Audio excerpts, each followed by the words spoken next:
কাজ হলো অনেক। এবার একটা গল্প বলি আপনাদের। গল্পটা খুব মজার, চমৎকার গল্প। চাইনিজ মোরগের গল্প। আপনারা তো অনেকে শুনেছেন, চায়নাতে আমাদের দেশে বিভিন্ন দেশে আগে মোরগের যুদ্ধ হতো, মোরগ লড়াই। আমরা হয়তো অনেকে দেখেছি ছোটবেলায়। তো বেশ তাগড়া বড় বড় ভালো জাতের মোরগ নিয়ে আসা হতো লড়াই করার জন্য, এবং যার মোরগ জিততে উনি বেশ প্রাউড ফিল করতেন, তার বেশ নাম। তো চাইনিজ এক রাজার তার এই আকর্ষণটা ছিল যে আমার মোরগ যেন সারা দেশের মধ্যে জয়ী হয়। তো উনি সেরকম ভাবে একজন ভালো জাতের বংশ পরম্পরা খোঁজ খবর নিয়ে একটি ভালো জাতের মোরগ কিনে আনলেন। মোরগ কিনে এনে তাকে, মোরগ তো এমনি এমনি যুদ্ধে জয়ী হবে না, মোরগকে ট্রেনিং করাতে হবে। মোরগকে ট্রেনিং করার জন্য সবচেয়ে ভালো যে ট্রেনার রাজ্যের মধ্যে, তাকে খবর দেওয়া হলো এবং তাকে রাজদরবারে নিয়ে আসা হলো। মোরগের ট্রেনিং করানো হবে, তাকে জিজ্ঞেস করা হলো। রাজা বললেন যে দেখো, এই যে আমার মোরগ, এত ভালো বংশীয় দামি মোরগ, একে তুমি ট্রেনিং করাবা, এ যেন এই দেশের সকল মোরগের সাথে যুদ্ধে জয়ী হতে পারে। ঠিক আছে মহারাজ, এর জন্য আমার 6 মাস সময় লাগবে এই মোরগকে ট্রেনিং করাতে, আর এতগুলো টাকা কড়ি লাগবে, এগুলো আমাকে দিয়ে দেন, আমি মোরগকে নিয়ে যাচ্ছি ট্রেনিং করা। ঠিক আছে, রাজামশাই বললেন নিয়ে যাও, বাট 3 মাস পরে আমাকে একটা আপডেট জানাও কি অবস্থা, এটা লড়াই করার জন্য প্রস্তুত কিনা বা কতটুকু কি ইমপ্রুভ হয়েছে। তো যথারীতি মোরগ নিয়ে চলে গেল ট্রেনার। 3 মাস পর রাজাকে জানালো যে না, মোরগের আর অনেক ইমপ্রুভ দরকার, আমি 6 মাস পরেই আপনাকে মোরগ সহ নিয়ে আসতেছি। তো মোরগকে ট্রেনিং করাচ্ছে, ট্রেনিং করে 6 মাস পর রাজদরবারে আসলো। মোরগ দেখে তো রাজার অবস্থা খুব খারাপ। হ্যাঁ, তুমি আমার মোরগের কি করছো, একদম স্বাস্থ্য নাই, না খেয়ে রাখছো নাকি, এই অবস্থা কেন? মোরগ তো একদম শুকিয়ে কাঠ হয়ে গেছে।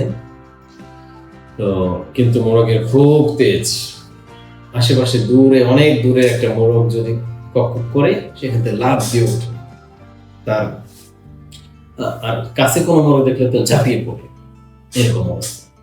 তো এই মোরগের অবস্থা দেখে রাজা তো আবার খুশি যে না, তাহলে ট্রেনিং ভালোই পেয়েছে, স্বাস্থ্যটা একটু শুকিয়ে গেছে মনে হয় ট্রেনিং করে, কিন্তু তুমি তো ট্রেনিং ভালোই দিয়েছো। বলে যে না মহারাজ, এই ট্রেনিং এখনো শেষ হয়নি, এই ট্রেনিং আরো 3 মাস ট্রেনিং লাগবে।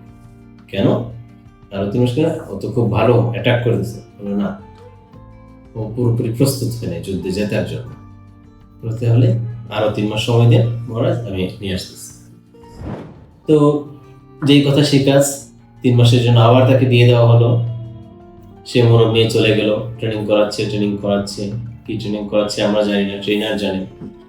কিন্তু 3 মাস পরে আবার আসলো, এসে সে রাজাকে বলছে যে মোরগ এখনো পুরোপুরি প্রস্তুত না। কেন? বলো যে দেখাই আপনাকে। তো আশেপাশে মোরগ ছেড়ে দেওয়া হলো, সব মোরগকে গিয়ে অ্যাটাক করতেছে, তারাও আবার অ্যাটাক করতেছে, অন্য মোরগগুলো অ্যাটাক করতেছে। তো রাজা তো খুশি যে হ্যাঁ, সব মোরগকে তো সে অ্যাটাক করতে পারতেছে, সমস্যা কোথায়? বলে যে না, আর একটু সময় লাগবে, ওকে আরো 3 মাস সময় দেন, তাহলে মোরগ মোটামুটি রেডি, যুদ্ধের জন্য রেডি হবে আশা করতে। রাজামশাই সময় দিলেন, যেহেতু ইমপ্রুভ হচ্ছে, অ্যাটাক করতে পারতেছে, ভালো সময় দিলেন। তো 3 মাস পর মোরগ নিয়ে আসছে। মোরগ নিয়ে এসে তো রাজার দরবারে যখন উপস্থিত হয়েছে, রাজামশাই তো মোরগ দেখে প্রচন্ড রাগে ফেটে পড়ছেন। আরে তুমি কি হাল করছো আমার মোরগের? এই মোরগ তো কোনো চেত বেত নাই, সে তো চুপচাপ পড়ে থাকে, বসে থাকে, এ তো কোনো নড়াচড়াই করছে না, ঘটনা কি? বললো সমস্যা নাই, আমরা যুদ্ধ লাগিয়ে দিই, দেখি কি অবস্থা। তো মোরগ আনা হলো, আরো বড় বড় যারা মোরগ লড়াই করে তাদের মোরগগুলোকে বড় বড় বেশ তাগড়া মোরগ নিয়ে আসা হচ্ছে। রাজার মোরগ এক পাশে বসিয়ে রাখা হয়েছে, ট্রেনার মোরগের পাশে আছে।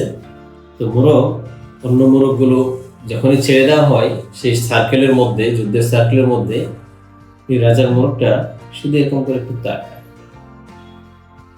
ওই মোরগটার যুদ্ধ করতে আসে না, পিছনে চলে যায়। অন্য মোরগগুলো ছেড়ে দেওয়া হয়, সব মোরগের দিকে ও একটু ঘাটটা তুলে তাকায়, মোরগগুলো চলে যায়।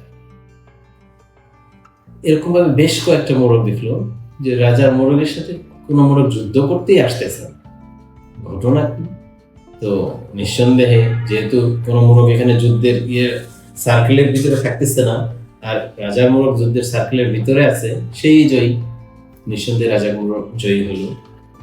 তো রাজামশাই খুব খুশি, ট্রেনারকে ডেকে বললেন, তুমি কি পুরস্কার চাও আমি দিব, কিন্তু একটা শর্ত আছে, তুমি একে কি শিখাইছো আমাকে বলতে হবে। তো ট্রেনার বললেন, দেখেন রাজামশাই, প্রথম যখন মোরগ নিয়ে আসছিলাম, মোরগ সবাইকে অ্যাটাক করতে চাইলো।